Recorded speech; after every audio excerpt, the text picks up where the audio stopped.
आइए अभी हमने एक टॉपिक किया था जिसमें हमने इंट्रोडक्शन पढ़ा है इस चैप्टर का कि थर्मोडायनेमिक्स क्या होता है यानी थर्मल एनर्जी क्या होती है। हमने पढ़ा एक 9th-10th में भी हम पढ़ते आ रहे हैं कि जो एनर्जी होती है वो डिस्ट्रॉय नहीं की जा सकती कभी भी, ना ही क्रिएट की जा सकती है। एनर्जी को ट्रांसफर किया जा सकता है one place to another place, one medium to another medium.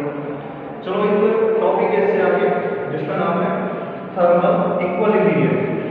इसकी डेफिनेशन कहती है कि thermodynamic a system is said to be a thermodynamical equilibrium. ये थर्मोडायनेमिकल इक्विलिब्रियम होता है व्हेन जब माइक्रोस्कोपिक वेरिएबल को, माइक्रोस्कोपिक में क्या क्या आएंगे जैसे कि प्रेशर आएगा, वॉल्यूम आएगा, टेम्परेचर आएगा, मास आएगा, ठीक है, और एक्सेट्रा वगैरह। ये तो वो है जो मेन पार्ट है दैट करेक्टराइज सिस्टम। ये एक करेक्टराइज सिस्टम होता है जो चेंज नहीं होता है, not change with time, time के साथ चेंज नहीं होता। आइए कैसे देखते हैं। मान लीजिए हमारे पास दो कंटेनर, एक कंटेनर को हम मान लेते हैं ये वाला कंटेनर है हमारा, और दूसरा कंटेनर हमारा, चलो इनके नाम रख देते हैं। ये कंटेनर बी हो गया और ये कंटेनर आपका क्यू हो गया, ठीक है। फर्स्ट वाले कंटेनर में आप देखेंगे, मान लीजिए इस कंटेनर के दो पार्ट हैं, ये ए है, ये बी है। क्या भरी हुई है, मान लो इनमें एक लिक्विड भरा हुआ है, ठीक है, और लिक्विड क्या है, हीट है, बहुत ज्यादा गर्म। इनमें भी कोई से लिक्विड भरा हुआ है, ये भी ए और बी, ठीक है। पहले हम इस वाले को समझते हैं। अगर इसमें लिक्विड भरा हुआ है तो क्या मैं इसको ए बी लिख सकता हूँ? ए बी का मतलब आप जानते हैं, मतलब इसमें प्रेशर, ए का मतलब प्रेशर, ए बी का मतलब क्या हुआ, कंटेनर का नाम होगा, बी का मतलब प्रेशर। इसमें जो प्रेशर होगा वो उतना ही प्रेशर होगा जितना बी वाले में होगा। यानी मैं कह सकता हूँ ए बी बराबर बी बी, यानी दोनों कंटेनर का प्रेशर जो है इक्वल होगा। बिल्कुल सही बात है।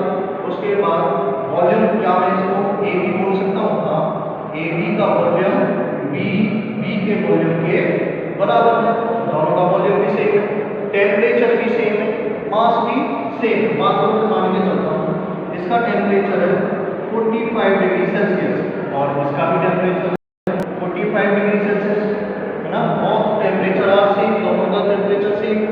तो बीच में ना एक दीवार लगाई गई है, वॉल लगाई गई है, और इस दीवार का नाम रखा गया है एडियाबैटिक वॉल, ठीक है। ये जो एडियाबैटिक वॉल है ये क्या होती है, इसके बारे में आप डेफिनेशन लिखेंगे, ठीक है। पहले समझे कि ये इस वाली हीट एनर्जी को इस वाली कंटेनर में, यानी ए वाले कंटेनर की हीट एनर्जी को बी वाले कंटेनर में ट्रांसफर नहीं होने देती है, और बी वाली हीट एनर्जी ए वाले कंटेनर में ट्रांसफर नहीं होती है। इसका मतलब हम एडियाबैटिक वॉल को इंसुलेटर वॉल भी बोल सकते हैं, यानी एक ये इंसुलेटर का काम भी करती है। आइए सेकंड वाले में देखते हैं। ये भी सेम है, मान लीजिए इसमें ए बी है, इसमें बी बी है, यानी प्रेशर दोनों में बराबर है, इसमें ए बी है, इसमें बी बी है, यानी वॉल्यूम दोनों में बराबर है, टेम्परेचर दोनों का सेम है, इसका भी टेम्परेचर मान लीजिए सेम है, ठीक है। ये है आपकी वॉल का नाम, जो इसमें बीच में दीवार लगाई गई है, ये है डायाथर्मिक वॉल। और डायाथर्मिक वॉल जो होती है वो एक कंडक्टर का काम करती है, कंडक्टर मतलब चालक का काम करती है। याद रखना, जो एडियाबैटिक वॉल है वो एक इंसुलेटर का काम करती है, और जो डायाथर्मिक वॉल है वो एक कंडक्टर का काम करती है। यानी ये वॉल हीट को ट्रांसफर होने देती है, ए वाली हीट, यानी इस वाले ए वाले कंटेनर की हीट को बी वाले में ट्रांसफर होने देगी, और बी वाली जो हीट है वो ए वाले में ट्रांसफर होने देगी। इसे बोलते हैं डायाथर्मिक वॉल और इसे बोलते हैं एडियाबैटिक वॉल। यानी इसका नाम इंसुलेटर वॉल और उसका नाम कंडक्टर वॉल, ठीक है भाई, नोट कर लें।